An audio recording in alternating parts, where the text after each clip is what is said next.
ಕರಾವಳಿ ಭಾಗದ ಉಡುಪಿ ಭಾಗದಲ್ಲಿ ಏನು ಪರಿಸ್ಥಿತಿ ಅಂತ ನೋಡಿದ್ರಿ. ಇನ್ನು ಅದರ ಪಕ್ಕದಲ್ಲೇ ನಿಮಗೆ ಕಾರವಾರ ಬರುತ್ತೆ. ಕಾರವಾರದಲ್ಲಿ ಯಾವ ರೀತಿಯಾದಂಥ ಪರಿಸ್ಥಿತಿ ಇದೆ? ಏನಾದರೂ ಭಿನ್ನವಾಗಿದೆಯಾ ಅಥವಾ ಅದೇ ರೀತಿಯಾಗಿದೆಯಾ? ಪ್ರವಾಸಿಗರು ಹೋಗಿರ್ತಾರೆ, ಅವರ ಪರಿಸ್ಥಿತಿ ಏನು? ಕಡಲ ತೀರದಲ್ಲಿ ಮೀನುಗಾರಿಕೆಗೆ ಏನಾದರೂ ಬಿಡ್ತಾ ಇದ್ದಾರಾ ಅಥವಾ ಇಲ್ವಾ?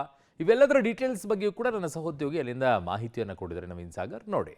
ಆಂಧ್ರಪ್ರದೇಶ ಮತ್ತು ಒಡಿಶಾ ಭಾಗದ ಕರಾವಳಿ ತೀರದಲ್ಲಿ ಮೋಂತಾ ಚಂಡಮಾರುತದಿಂದಾಗಿ ಸಾಕಷ್ಟು ಅನಾಹುತಗಳಾಗ್ತಾ ಇದ್ದಾವೆ.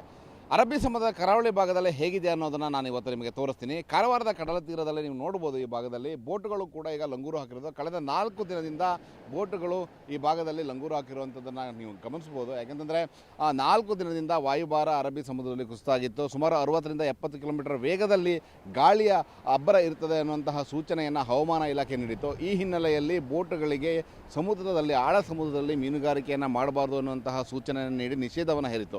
ಈ ಹಿನ್ನೆಲೆಯಲ್ಲಿ ಕರಾವಳಿ ತೀರದ ಅಂದರೆ ಉತ್ತರ ಕನ್ನಡ ಜಿಲ್ಲೆ ಉಡುಪಿ, ಮಂಗಳೂರು ಈ ಭಾಗದ ಕರಾವಳಿ ತೀರದಲ್ಲಿ ಏನು ಆಳ ಸಮುದ್ರಕ್ಕೆ ಮೀನುಗಾರಿಕೆ ತಿಳಿದು ಆ ಬೋಟುಗಳು ಕಾರವಾರ ಸೇರಿದ ಇತರೆ ಬಂದರುಗಳಲ್ಲಿ ಲಂಗೂರು ಹಾಕಿದ್ದು. ಅದಲ್ಲದೆ ತಮಿಳುನಾಡು, ಕೇರಳ, ಒಡಿಶಾ ಮತ್ತು ಬೇರೆ ಬೇರೆ ಭಾಗದ ಬೋಟ್ಗಳು ಕೂಡ ಈ ಭಾಗದಲ್ಲಿ ಬಂದು ಲಂಗೂರು ಹಾಕಿರುವಂಥದ್ದು ನೀವು ನೋಡ್ಬೋದು.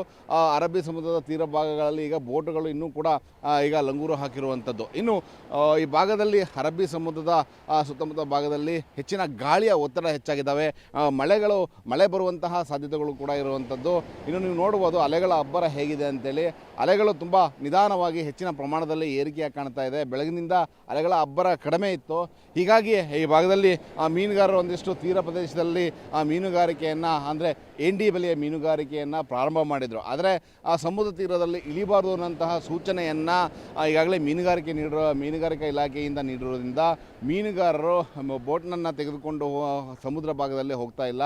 ತೀರ ಭಾಗದಲ್ಲಿ ಏನು ಎಂಡಿ ಬಲೆಯ ಮೀನುಗಾರಿಕೆ ನಡೀತದೆ ಅದು ಮಾತ್ರ ಈಗ ನಡೀತಾ ಇರುವಂಥದ್ದು. ನೀವು ನೋಡ್ಬೋದು ಸಾಂಪ್ರದಾಯಿಕ ಮೀನುಗಾರಿಕೆ ಬೋಟ್ಗಳು ಈಗ ಇಲ್ಲೇ ಲಂಗೂರು ಹಾಕಿರುವಂಥದ್ದು. ಸಾಂಪ್ರದಾಯಿಕ ಮೀನುಗಾರರು ಏನಂತಂದರೆ ಸಣ್ಣ ಪುಟ್ಟ ಒಂದು ಚಂಡಮಾರುತಗಳು ಇದ್ದರೂ ಕೂಡ ಸ್ಥಳೀಯವಾಗಿ ಅಂದರೆ ಕರಾವಳಿ ತೀರ ಭಾಗದಲ್ಲಿಯೇ ಮೀನುಗಾರಿಕೆಯನ್ನು ನಡೆಸ್ತಾ ಇದ್ದರು. ಆದರೆ ಇದೀಗ ಅದನ್ನು ಕೂಡ ನಡೆಸ್ತಾ ಇಲ್ಲ. ಇಲ್ಲಿಯೇ ತೀರ ಭಾಗದ ತಮ್ಮ ಒಂದು ಬಲೆಗಳನ್ನು ಈಗ ಸರಿ ಮಾಡಿಕೊಂಡು ಸಿದ್ಧತೆಯನ್ನು ಮಾಡ್ಕೊಳ್ತಾ ಇದ್ದಾರೆ.